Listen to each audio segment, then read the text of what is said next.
I've got the Cleveland Launcher XL HyWood. I've seen a lot of reviews recently on the HyWood, and it's come out as being a very forgiving, very useful golf club. So I thought I'd rebuild one with an extra stiff shaft.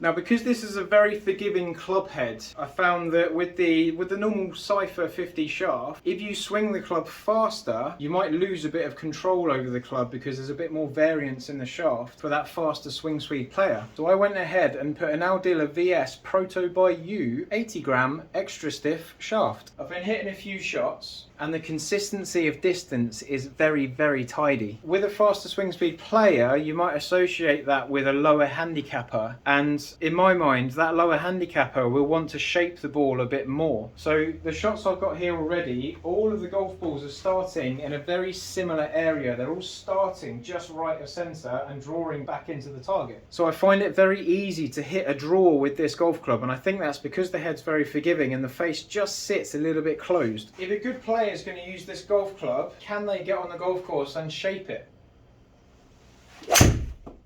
Oh. I've hit the ground a bit early there.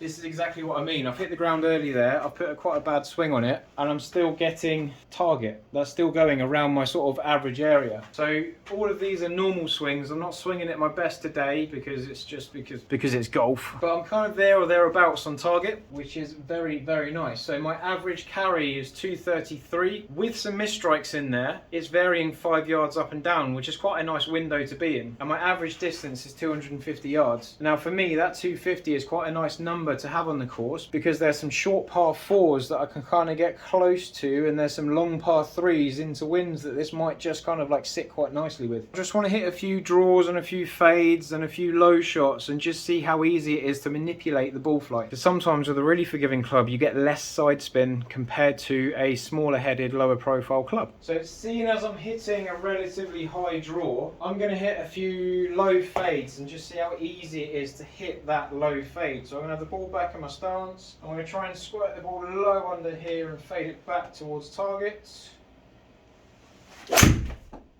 Oh, I've hit the ground early again. I've tried to hit a fade and I've hit it pretty straight. A little bit shy on distance, a little bit shy on speed. Front edge of the green though, I'll take that for a misstrike. As a lot of you might also appreciate. The forgiveness. Okay, let's try that again. Low fade. That was a cleaner strike.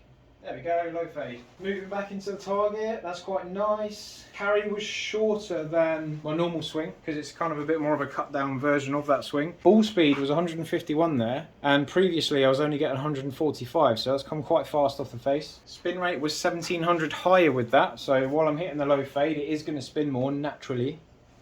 Bit toey.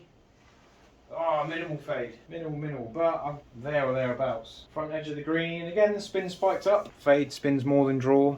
Now let's go for a high fade. Let's try and launch this a bit higher, get it floating up. Okay, that's not bad at all. Carries a bit down, spins nice and high. Ball speed 150, it's very hot off the face. I normally get about 155 with a driver. I can get more, but not all the time. Let's go for a low draw. So ball further back in the stance. It's a low draw. It's just outside the width of the green, but not far away at all. But again, that's quite similar to my normal yardage with it, which is nice. Ball speed 146. Let's go for a high draw. Let's try and get this thing floating up there. High draw above the rest. Ooh, that's nice. It's definitely easier to hit a draw or maybe hit less of a fade. It's harder to work the ball left to right with it. So if you're looking to get something forgiving, you might compromise a bit of shapeability. So my stock shot and my draw shots are around that 250 area, which is nice because I can kind of predict the distance a lot easier on the course. Fade, as long as I know that it's a little bit shorter, when I play it, I can judge my yardages for the shot accordingly. And to be fair, I would expect that with an iron as well. But overall, this is a very forgiving golf club. Let's go low fade. It's harder to shape left to right. We've got a really nice inviting club head there that's really, really forgiving. I think just because this sits on the floor just a little bit more closed, it could even be draw biased, I'm not sure, but it very much is encouraging that right to left shape. We've got these rails on the sole of the club that are going to help you through the turf, just to encompass that kind of really forgiving element of it. So when we get into the rough and stuff, it should help. And a nice big forgiving club face, loads of surface area there to slap that ball towards the hole. So we've got these, this is the 3+ hybrid. And it's 18 degrees of loft. I would compare it to a 5-wood. Distance wise, it is just shy of a 5-wood in carry, but finishing distance very similar. So I find that with a hybrid, I tend to get slightly shorter carry, but a little bit more run, so it doesn't drop and stop as easily as a fairway would.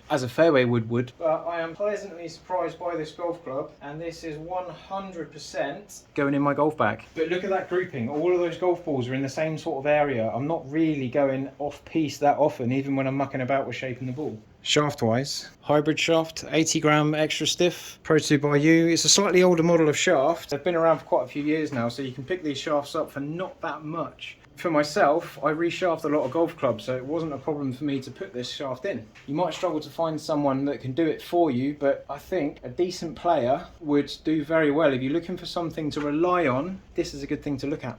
If you see how that club sits behind the golf ball, it's very, very inviting. If I compare that to the other hybrid that I was using before, the head is quite a lot bigger. And with that extra size comes extra moment of inertia, less twisting on off-center hits. I just needed to change that shaft from the standard one to match the sort of speed that I'm putting into the ball and give me a bit more stability. So I've got that much more stability after changing the shafts from the standard one. But that's not the sort of thing that you'd normally see in these clubs. You'll buy them off the shelf, or you might get fitted for them. But I thoroughly enjoyed making this golf club. The one I had in the bag before was a PXG Gen 2. Now, although this gives me very, very good golf shots, I think the forgiveness of it just doesn't reach what this is. All right, one more shot for luck. Don't forget to subscribe if you like the sort of things that I do.